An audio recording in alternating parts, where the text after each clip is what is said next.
This show is produced by the Hartman Media Company. For more information and links to all our great podcasts, visit hartmanmedia.com. Welcome to the AIPIS show for accredited income property investment specialists and those who aspire to be. If you're a real estate, mortgage, or financial professional, this is the place for you. We'll explore innovative investment analysis, sales, marketing, and income-generating strategies for the most historically proven wealth creator, income property. Learn from the experts as they show you how to build a better business and a better life. It gives me great pleasure to welcome Marc Faber back to the show. He is a legend in the investment world, and you've all heard his name. You've seen him on numerous media outlets over many, many years, and he's just got a storied career. It's great to have him back on. Marc, welcome. How are you? Well, thank you very much for having me on your program. And so far, all is well. It's good. It's good to have you back. Despite our horrible governments, everything is fine. Well, many people would agree with you on that one, including yours truly. But I would maybe add the central bank in there as well, not just the government. I'm very critical of the way they've handled this situation. They let the economy run way too hot for too long. They should have raised rates sooner and more gradually, in my opinion. Do you agree?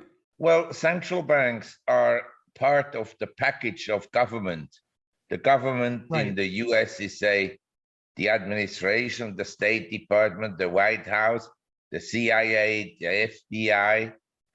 These are all like states within the nation. No central bank is independent. They'll have to do what the politicians are telling them to do. Yeah. But of course, if inflation gets out of hand, as it does at the present time, then the central banks will say, well, we have to fight inflation. And then they'll succeed one day and the inflation will come down a bit. Then after they claimed that prices are going up because of Putin, when the prices will come down for a while, a little, they will say it's because of us and take the credit for bringing down inflation. They're a miserable group of people. Yeah, it really does seem like the world is backed into a corner right now. How long do you think the inflation issue will persist? How badly will they have to fight it, or will they decide to fight it, I guess I should say? Well, I'd like to state categorically that whenever you have inflation, it has been engineered by governments. In other words, if you look back at the last few years, an increase in the fiscal deficit is usually inflationary. Not in every case, but it's for sure inflationary if the fiscal deficit goes up and if it's financed through money printing by a central bank. This was the case in the last 3 years all over the world. So it's government induced, period. Yep. Number two, we have many examples. Say, when Biden became president, and we have people, they think this way and that way. But of course, if you discourage oil companies to drill in the US, if you shut down the Keystone pipeline and so forth and so on, there will be tightness in the energy market without any question. Oh, yeah. So that is precisely what the government has done. And in Europe, they don't have to go and fight and finance the Ukraine war. They could have come to an understanding with Putin that some territories in the east, that is in the west of Russia, which are Russian speaking, that they would cede this to Russia, or they could have declared neutrality and stated that Ukraine would not become member of NATO. There was no reason whatsoever to become member of NATO. But that was a bridge too far, and they went. Yep. And now they all have, in Europe, we have inflation we never had before. Yeah. But again, this is government engineered. Right. Yeah. Well, is the government engineering that just to push the middle class into, further down the socioeconomic ladder, or are they engineering that to reduce their debt obligations through what I call inflation-induced debt destruction? In my opinion, there are people in this world, they're out to destroy Western culture. Yep. I mean, I'm not calling it hegemony any longer because we in Europe, we say 500 million people. And you in America, you're like 330 million. Yep. And in China alone, we have over 1 billion. In India, we have over 1 billion. We have countries like Indonesia with 250 million. You understand? Right. The Western world is small relative to the rest of the world. The manufacturing sector in China alone is larger than the manufacturing sector of the US and the EU combined. So it's not like 50, 100 years ago when China and India were tiny economies as a percent of the world. Right. We're going back to where China and India were in the 15th century when they were 60% of the world's GDP. There's a huge change. You understand? The neocons, the hardliners, especially in the US, they don't want to yield an inch. They think the rule of America is necessary for world peace. Right. I beg your pardon? I was just going to say there are certainly a lot of people benefiting from that idea in terms of the military-industrial complex and so forth. They are pathological characters. Yeah. If you work in the State Department, it's unlike that you're becoming very rich, maybe in the US because of corruption and so forth. Washington, D.C. is the capital in the world of corruption. There's more corruption in Washington, D.C. than any other place in the world in terms of amount of money flowing. Mm-hmm. Yeah. But the politicians, they're not necessarily out to make money themselves. For them, it's power. Right. There are people in the world, Napoleon, he wanted to be influential, but it was power. Hitler wasn't interested in money, not at all. Right. Mao Zedong wasn't very interested in money, but power. Yeah. What are your thoughts on the inflation future? I mean, is it going to tame over the next year? Are we going to keep seeing this persistent inflation? Of course, energy costs are high, debt levels are very high. Okay, I'm going to tell you exactly what happened in the 70s, and then you can see what the problem is. So in the 70s, to be fair to the central bank in America, the inflation started to accelerate, but very, very modestly in the mid-60s. But it was never in the mid-60s above 3-4%. And then immediately they increased interest rates with the result that in 69, the 10-year Treasury note was yielding over 9%. Wow. From 69 to 71, it then dropped from 9% to 3%, okay? Then from the low in 72, interest rates went up to the end of 74 to over 12%, almost 13%, 12.9%. Yep. After 74, interest rates fell again to a low of approximately 4%.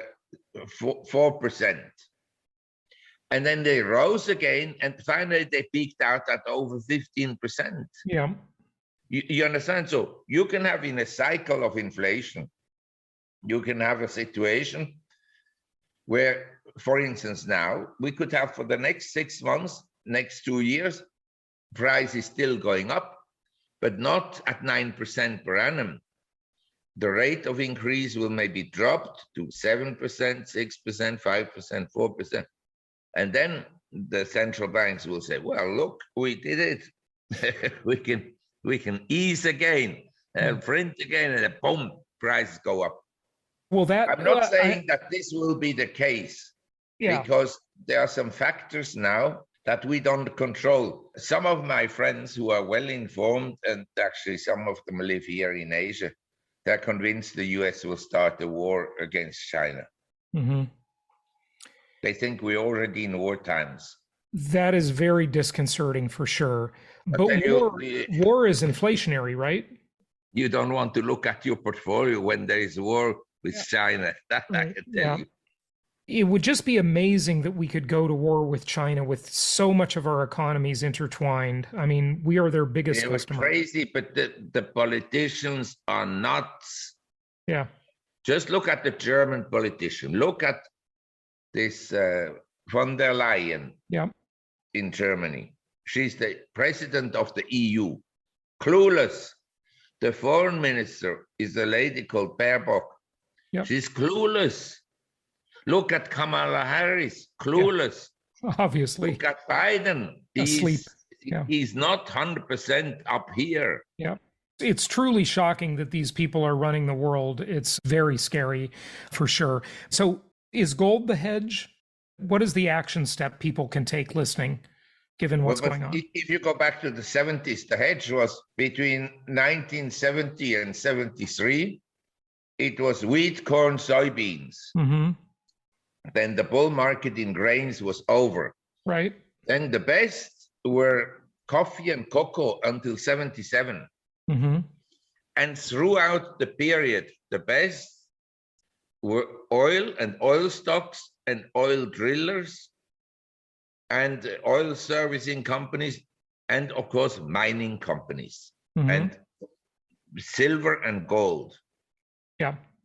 Just open any YouTube and look at central banks.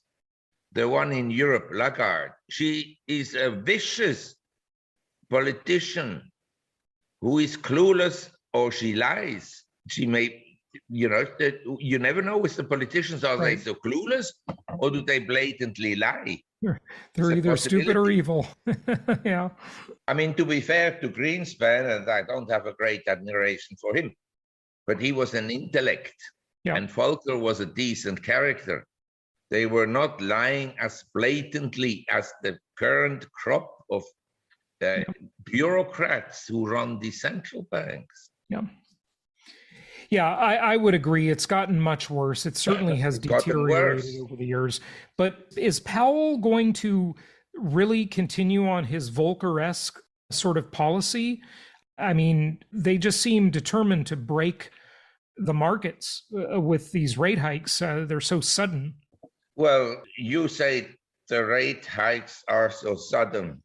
I respond to that the central banks after 2008, after the great financial crisis, they kept interest rates artificially low for essentially from 2008, January 2009, until 2021. Mm-hmm. We're talking about 12 years of almost zero interest rates. In Japan, negative interest rates, in the EU, negative interest rates. And when inflationary pressure started, and every economist, even someone in the first semester of an economic university studio, you can read it up in Samuelson, Introduction into Economics. I have it in German because I studied. I love it that you pull the book out. But, even there he writes, if you create government spending and money printing, of course the rate of inflation will accelerate. Right. Everybody knows that. Yeah. But the central banks in Europe and in the US, they were sitting there and sleeping and sleepwalking and telling the people, oh, we have some pressures in the rate of inflation, but it's transitory. That's what they said. Right. But anyway, I want to come back to your question. I mean, for every investor, this is a big question. First of all, if the governments could lock you in, the governments can also take your money away. That people have to realize. They may not do it, but they can do it. Yep. First of all, someone says, oh, I have my house, I'm safe. No, they can tax it away. Yep. Nothing is happened safe. They can do throughout whatever they want. history. No asset is safe. Yeah. No asset is safe. So if you want to live safely and peacefully, you have to have different assets in different sovereign states, in different jurisdictions. Right. You have some maybe, well, I say there are two worlds. One world is the Anglo-Saxon world of Canada, the US, Britain, and Australia. These are the insane people. The same people, they live in Africa and in Latin America and in Asia and so forth. They are relatively neutral, you understand?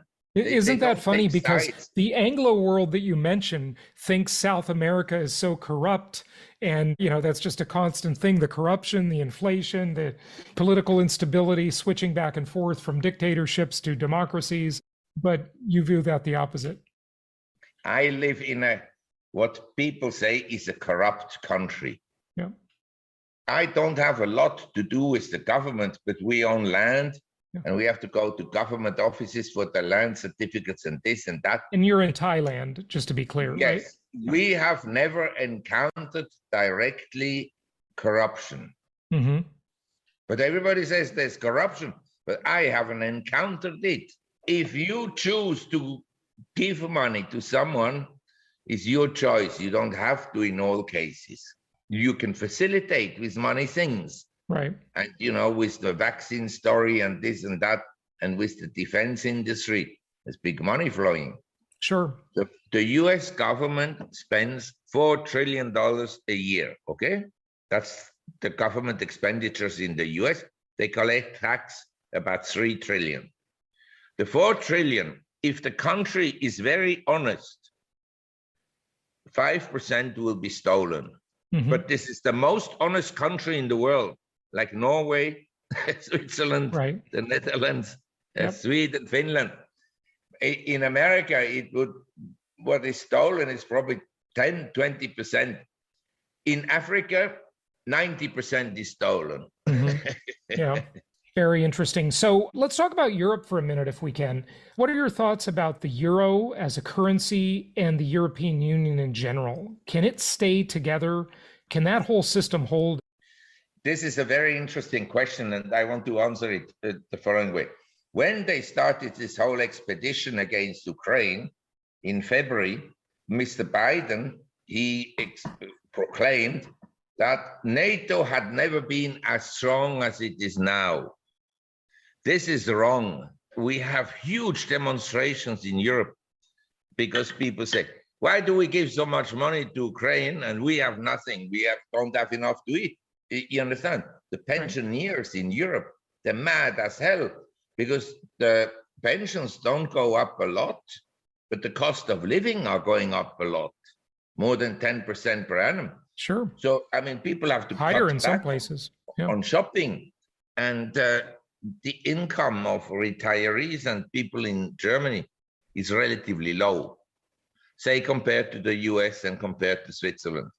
And so now, you have in all these countries, European countries, very strong opposition parties who say, why do we do this? Are we fighting a war for the US? The US benefits. The US sells now oil and natural gas to Europe. Before they could get it cheap from Russia, now they buy it from the US expensively. People are dumb, that no doubt. And about subjects I don't study, I'm also not very familiar, but people wake up and, there are lots of voices. The media doesn't tell the people the truth, but because of that, nobody trusts the media and they go to other sites and so forth. They listen to programs like yours and they realize, well, the big loser in this whole conflict is Western Europe. It's as if some people in America wanted to destroy Western Europe. That's a very interesting take. Any comments on the Soros organization when you say that? I don't need to give you any comments. It's obvious. Yeah, okay. It's out to destroy, the country where he made all his money. Yeah. He's not a nice man. He's very intelligent. He's very bright. Academically brilliant. I met him a few times. Very smart, but not nice. Yeah. And I don't know why he's doing it, but it has to do with Israel, in my opinion. Yeah. Or his view of the role of Jews in the world. That is clear to me. But if you say it, you're an anti-Semite. So, but because I'm already a racist, I can also be an anti-Semite now. Be careful of the woke mob. Yes, absolutely. Yeah, absolutely. But it's obvious. He's doing something that is destructive. I want to tell you, I know this case very well because I know the leader of the Hong Kong student demonstrations, okay? Mm-hmm. The Hong Kong student demonstrations occurred. I was there, by the way. Literally, I left Hong Kong the week before that started. Yes. I mean, just incredible timing, but Yes, but anyway, the point is, this was organized and financed by American NGOs. 100%. Yeah. And what is the result? And the result was predictable because, look, China is a country with 1.3 billion people. Do you think they're going to let Hong Kong just say, walk out of the China Union? Yeah, of course not. Of course not. Yeah. And what then happened is China stamped down on these demonstrations. And in order to prevent this from happening again, ever, they introduced very tough security laws. I mean, my friend, he's a wealthy businessman. He was supporting the demonstrators. He's going to go to jail for a long time. Wow. He's 74 years old. It's not so pleasant at that age to be in jail. And, there's not in Switzerland, the jail is like a luxury pension. Yeah. You can choose your meals and this and that. You have heating, you have whatever. Not in Hong Kong. Yeah, right. Yeah, not in China for sure. One of the things that may have surprised some people, and by the way, some of these questions are from one of our listeners, Manny Kim at Giza Capital, a hedge fund that he runs. And he asked about dollar strength versus other currencies. It's just sort of an interesting dynamic. We have this seriously high inflation in the US, worse in Europe, in many places in Europe. Right? Yet the dollar is showing so much strength versus other currencies. Yes, but open the Bloomberg page with bonds, WB. You can see the yield on the 10 years US Treasury is over 4%. Right. On the Swiss franc bond, it's next to zero. In Japan, the 10 years is at 1. They pegged it. They manipulated at 1.25%. So if you're an institution, you manage billions of dollars, or your sovereign wealth fund, you're going to put it into dollars. To yourself, well, do I want to invest my billion cash in euros? And then you look at von der Leyen, and you look at Baerbock, and you look at Lagarde at the ECB, or do I want to invest it in the US? I think the US dollar is grossly overvalued. But it doesn't mean that because it's grossly overvalued, it will tumble right away. It was grossly overvalued throughout the 60s, but it took until 71 to really drop. But once it will drop a lot. That I'm sure. But compared to what is always the question. So when you compare that to the other currencies, will the dollar still outperform? Will the US still hold that sort of Brinks truck status? Yes, this is possible, but I would argue there are some currencies like the Singapore dollar, which is likely to outperform the US. And this year we have Russia that has outperformed the US, and Brazil, the currency. Yeah, the real. And the Singapore dollar has been steady, and Mexico peso has been steady. My sense is the dollar will go down one day significantly, but if you think it through, what is the strongest currency fundamentally? Is the currency that you cannot increase the supply much. So you have to look at platinum, gold, silver. Right. These are the three currencies you cannot increase the supply very much. That's what I would own if I were bearish on the dollar. I'm bearish on the dollar, and so I own the precious metals. Yeah. I prefer precious metals to the euro. You know, I have never heard you talk about, and I'm sure you have talked about it, but I just have missed it. Bitcoin. What are your thoughts? Well, I owned before Bitcoin and so forth. I'm not terribly interested. There are some advantages with Bitcoins, which you don't have with gold. Right. Portability. But nowadays they have gold companies where you can buy gold, say in Hong Kong. You can then get it out in London. Right. But in a world war, who knows? Yeah, right. That may just be another, essentially a fiat currency. But in a world war, you want to be there where you want to be. You understand? You don't want to enter World War III and then say, well, after 3 months, I'm going to travel.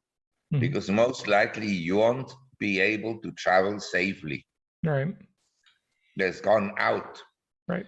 And like I'm not wildly bullish about Thailand, but I have money in Thailand for the simple reason that maybe one day I can't remit money to Thailand. Right. So I want to have at least enough money to buy my whiskey and the beer, go out for my dinners and nightclubs. Right. You need to have your money somewhat close to you. I said that we have no money left. Yeah, totally understand. Totally understand. Well, Marc, anything you'd like to say before we wrap it up? Any advice you have to our listeners? It's such a pleasure to have you on again. Well, but I think if you look at the action of central banks, you just said we had this huge increase in interest rates. Yes, it's an unprecedented rise in a very short period of time.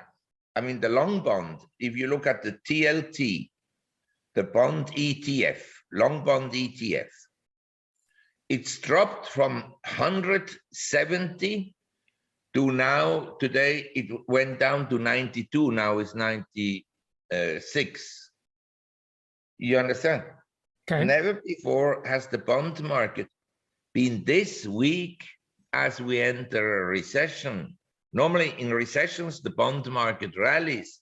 This time around, if you were a financial advisor and long, and you were a wealthy man, you own stocks and bonds, both. And both went down. Never happened to me before that both went down. Not in the 70s, not in the 82 recession, not in the 1991 recession, and not in 2000, and not in 2007, 8. 2008, 2009, Treasury bonds rallied very strongly. So what's the action step there? What does that mean to people? It means, since you're essentially concerned about wealth preservation and wealth building, right? If you think it through, we live in a world and we have a price level. Your household has a net value of $3 million. Your neighbor has $5 million. Nancy Pelosi down the road, she has 100 million. Nancy Pelosi is the world's best investor. Yes, and she has nice visitors that hammer the husband. They bring hammers, yes. In underwear. Yeah. Very strange to have a thief break into your house in underwear. And where was her security? That story is just becoming more and more suspicious every day. Of course, everybody laughs about the story. Everybody knows it's a big lie. Yeah. Something is very fishy. But anyway, it's very fishy. The point I want to make is you have the $3 million and everybody else around you has a certain amount of wealth. Right. Now, assuming we have money printing and everything goes up, and you go from 3 million to say 6 million, right, and everybody else goes also up by 100%. So everybody's the same as before. Right. It doesn't happen that way. Someone will become richer and someone less. Oh, of course, because people are connected and own assets and don't own assets. But another situation is when everything goes down. Yeah. If you are down, say you have 3 million, you lose 300,000, 10%. Your neighbor who has 5 million, he loses 50% because he was in meme stocks. Right. And in unicorns and the SPACs garbage. And he invested in things like all these gurus were telling their investors on Reddit. Yep. And Pelosi, she drops by 80%. Then your wealth has relatively increased. You understand? Absolutely. Yeah. That's what I always say. Now, Economics Pelosi, is a relative go down game. by 80% because she gets the inside information. Sure. Yeah. Which is. But you understand? So we could go down, but if we and your listeners only drop 10% and everybody else drops 25%, a balanced portfolio this year in the US is down 25%. Balanced stocks and bonds. There's a great Twitter feed. I just want to mention it because you keep mentioning Pelosi. I think it's called Nancy Tracker, and it tracks all of her investments and how she manages to get returns of like 69% annually. It's amazing. And of course, Twitter, well, the old Twitter at least, canceled that account and it reappeared again under a slightly different name. But it's just the corruption is disgusting. It really is. Do you want to give out a website or a Twitter handle or anything? Well, I have the website, gloomboomdoom.com, all in one word, gloomboomdoom.com. Right. And the website, I don't know, is Marc Faber, I guess, or Gloom Boom, or I don't know. But I have a Twitter account. We send out Twitter messages once a month when I publish the report. Good stuff. Thank you for joining us. It's always great to talk to you, and keep in touch, okay? Be well. Thank you so much for listening. Please be sure to subscribe so that you don't miss any episodes. Be sure to check out the show's specific website and our general website, hartmanmedia.com, for appropriate disclaimers and terms of service. Remember that guest opinions are their own, and if you require specific legal or tax advice or advice in any other specialized area, please consult an appropriate professional. And we also very much appreciate you reviewing the show. Please go to iTunes or Stitcher Radio or whatever platform you're using and write a review for the show. We would very much appreciate that. And be sure to make it official and subscribe so you do not miss any episodes. We look forward to seeing you on the next episode.